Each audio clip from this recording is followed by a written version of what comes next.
Hi, this is Abhay from BarrierBreak. In the last video, I showed you the one-click highlight. Today, I will be showing you a feature that is unique to A11yInspect, the key code attribute. The key code attribute is the most important bit of the line of code, which in the case of a failure tells you exactly why it is a failure, and in the case of a validate helps you decide very quickly whether or not it is a failure. And the key code attribute, when used along with the one click highlight, is a real game changer. So if we take this example of multiple navigation landmarks with identical accessible name, the attribute is telling us that both of these different navigation landmarks have been provided the exact same ARIA label, site navigation primary, and that is exactly why it is an issue. You did not need to read this entire line of code and see that the ARIA label was site navigation primary.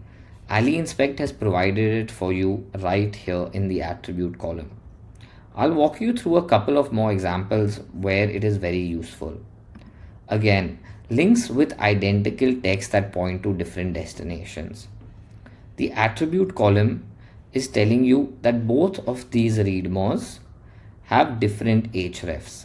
As a result of this, screen reader users would get confused. This attribute column again is telling you exactly what the text of the link is as well as what the href is, and you do not need to go in and read this entire line of code. I'll show you another example, insufficient color contrast.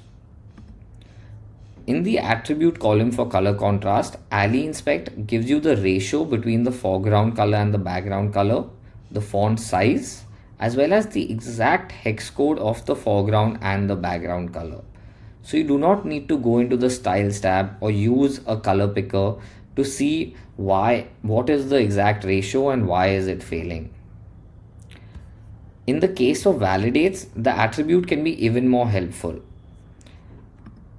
If we take this example of verifying that the image has an accurate textual description, you can click on the ID, it will highlight the issue for you, and it's given you the alt for that image right here in the attribute column. You do not need to read this entire line of code, and then you can judge whether or not this alt is accurate for that image.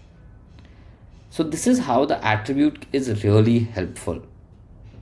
If you are enjoying these videos, please do like the video and subscribe to the channel.